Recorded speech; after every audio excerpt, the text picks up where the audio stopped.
C'était il y a quelques jours, au pied de l'une des tours de Vénissieux. Une infirmière libérale rend visite à une patiente. Dès son arrivée ici, dans cette entrée, elle est prise à partie par un homme qui fait office de guetteur. Le hall de cet immeuble est un point de deal. Il m'a suivi, il est sorti de l'ascenseur. Je lui ai demandé qu'est-ce qu'il faisait. Il m'a dit je te suis jusqu'à devant ta patiente. Je lui ai dit hors de question. Moi, c'est de secret professionnel. Si tu veux, je te montre ma carte professionnelle pour te prouver que je suis vraiment infirmière. Il m'a dit oui, mais qui me prouve que tu n'es pas une balance, que tu ne travailles pas pour la police. L'infirmière réussit malgré tout à aller soigner sa patiente. Mais en sortant, l'homme, qui est toujours là, l'agresse violemment. Il a pris un bâton, il a commencé à me taper avec le bâton.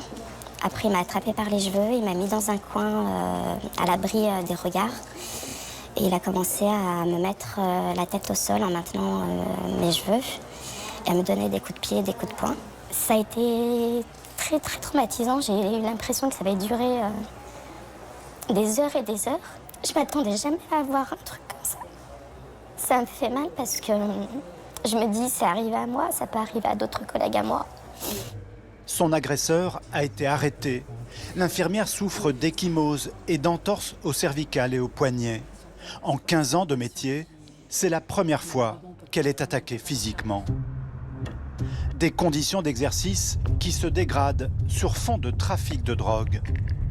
Farid Ben Moussa est lui aussi infirmier libéral. Il est également conseiller municipal d'opposition de Vénissieux. Selon lui, le métier de soignant est de plus en plus difficile sur le secteur.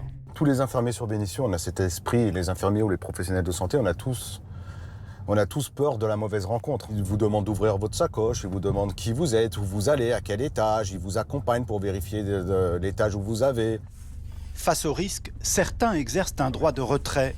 C'est le cas de SOS Médecins qui a décidé de ne plus desservir plusieurs quartiers. 16 000 personnes ou 20 000 personnes où SOS Médecins ne se déplacent plus. Il y a un désert médical pour la santé et un désert médical pour la mort. Parce qu'il faut savoir aussi quelque chose qui est important, c'est que si vous décédez à domicile, on ne peut pas déplacer le corps tant qu'un médecin n'a pas validé le fait que vous soyez mort, quoi. Et ceux qui faisaient ça, c'était SOS Médecins.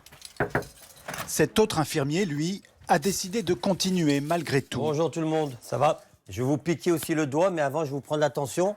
Il y a 2 ans, il a été victime d'une attaque au couteau par la voisine alcoolisée d'une patiente. Ça a été brutal. Ah non, vraiment brutal. Non, on n'a pas vu, je ne l'ai pas senti du tout venir. Voilà, ça a été rapide, il n'y a pas eu de mots ou quoi que ce soit. Vous avez été touché où? Au bras, en me protégeant, 2 fois au bras et 1 fois à la jambe. Il a repris le travail après 3 mois d'arrêt. Il y a la blessure physique, mais il n'y a pas que ça. Il y a tout type de blessures, elles y sont toutes.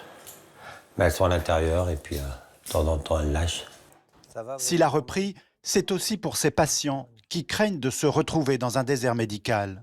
Parce que s'ils ne se déplacent pas, je ne sais pas comment faire. Est-ce que c'est nous qu'on va s'occuper de la maman ou bien on va la mettre dans un centre ou... Voilà, ça ne va pas. Là, elle est tranquille, elle est bien chez elle. L'agresseur de l'infirmière a été présenté en comparution immédiate. Âgé de 27 ans, il a déjà une vingtaine de condamnations à son casier judiciaire, notamment pour consommation et trafic de stupéfiants. Des habitants du quartier, inquiets, étaient présents au tribunal. Et si les infirmières sont en incapacité d'arriver parce qu'il y a une pression ou parce qu'il y a des personnes qui ne le souhaitent pas, on se retrouve dans un no man's land. La seule solution, ce serait de déménager. Et donc ça, c'est impensable. L'agresseur a demandé un délai pour préparer sa défense. Il a été placé en détention provisoire en attendant son procès en juillet prochain. L'infirmière, elle, ne sait pas quand elle pourra reprendre son travail.